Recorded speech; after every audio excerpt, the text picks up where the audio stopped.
Jamais sans la grâce, une dévotion matinale qui vous connecte à la pensée de Dieu et vous donne la provision du ciel au quotidien.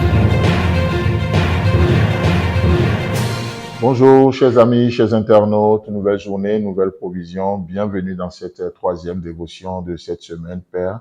Nous remettons en tes mains ces précieux 5 minutes que nous passons ce matin avec nos internautes. Merci parce que tu es capable d'en faire une provision pour encourager quelqu'un, pour donner une vision à quelqu'un. Merci de le faire au travers de notre disponibilité. Béni sois-tu, Jésus. Amen. Alors, nous reprenons un peu l'histoire d'Ésaü et de Jacob, parce que nous parlons de ces deux personnages, dans Genèse chapitre 25, du verset 30 au verset 34, que je me fais rapidement le plaisir de nous lire.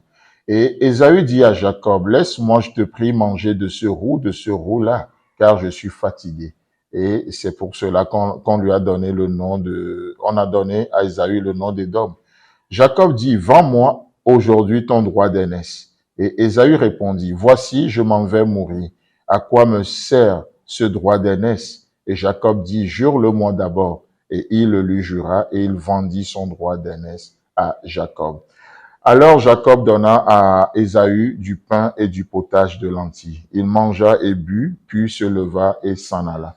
C'est ainsi qu'Ésaü méprisa le droit d'aînesse. Amen. Alors, c'est une histoire qui me passionne beaucoup parce que c'est une pure démonstration ou illustration de ce que nous sommes en train de voir depuis un moment. Vous savez, tous nous connaissons, si c'est pas votre cas, j'aimerais pas être un prophète de malheur, mais en tout cas, nous connaissons ou nous connaîtrons des moments difficiles. Nous connaîtrons. Mais vous savez, il y a une chose lorsque nous traversons les moments difficiles, d'avoir une vision de là où nous allons. Même si nous ne savons pas là où nous allons, d'avoir une vision de la personne qui est avec nous dans ces moments-là. Et quand je parle de la personne avec nous, je suis en train de parler de Dieu, parce que c'est le seul qui nous reste vraiment fidèle. Vous savez, je parle de Jésus-Christ, parce que les Moïse peuvent disparaître, les Élie peuvent disparaître sur notre monde de transfiguration, mais il restera que Jésus et Jésus seul avec nous. Et c'est avec ce Jésus que nous descendrons dans la vallée, et dans la vallée où il y a les démoniaques, dans la vallée où il y a des possédés, et c'est aussi dans cette vallée que se produira les miracles. Amen. Avec Jésus, nous ferons des exploits. Que Dieu vous bénisse vraiment ce matin, encore une fois, en notre compagnie. Donc, bref, dans cette histoire, nous voyons Jacob qui va négocier quelque chose avec son frère. Parce qu'il a une vision sur l'invisible et son frère va avoir une vision que sur le visible. Or, notre Dieu combine les deux. Et ainsi, il nous est dit que c'est ainsi que Jacob, ou plutôt, c'est ainsi que Ésaü a vendu son droit d'aînesse à Jacob, dans le verset 33, n'est-ce pas? Mais pourquoi souvent nous disons que Jacob a volé le droit d'aînesse? Quelqu'un peut me l'expliquer en commentaire?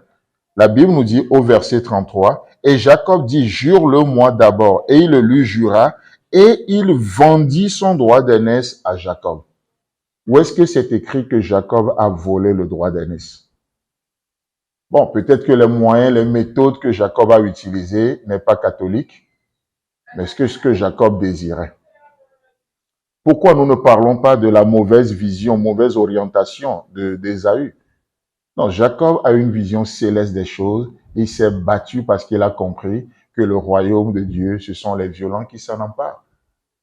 C'est comme Pierre. Jésus-Christ, dans Jean chapitre 13, en train de laver les pieds à ses disciples. Et Pierre dit non, à moi tu ne laveras pas les pieds. Et Jésus va lui dire, si je ne te lave pas les pieds, tu n'auras pas de part avec moi. Et motivé par ce désir d'avoir de part, de communion avec Jésus, qu'est-ce que Pierre va dire? Ah non, Jésus, non seulement les pieds, mais lave-moi les mains, lave-moi les bras, lave-moi tout le corps. Ça montre combien il est gourmand pour les choses de Dieu. Et tel était Jacob. Tel était Jacob. Mais malheureusement, Ésaü, il dit, mais à quoi me servirait ces droits d'aînesse? Parce que je vais mourir de toutes les façons. Vous voyez? Et là, Jacob, ou plutôt Ésaü, va transformer sa pierre, ces moments difficiles, ces moments d'incompréhension, cette période de famine, cette période où il n'a pas à manger, où il est fatigué. Ça peut être physiquement, ça peut être spirituellement, ça peut être mentalement, où il ne sait plus à quel saint se vouer. Il dit, à quoi me servirait ce droit d'aînesse si je dois mourir? À quoi ça me servirait de marcher dans la vérité si je dois mourir? À quoi me servirait d'être intègre? À quoi ça me... Et on se pose souvent ces questions. Et parce qu'on n'a pas d'issue, qu'est-ce qu'on fait? On transforme la pierre en pain en faisant de compromis. Mais l'homme ne vivra pas de pain simplement. Chers amis, chers internautes, ce matin, j'aimerais juste nous encourager à prendre l'exemple sur Jacob et non sur Ésaü. Que Dieu vous bénisse.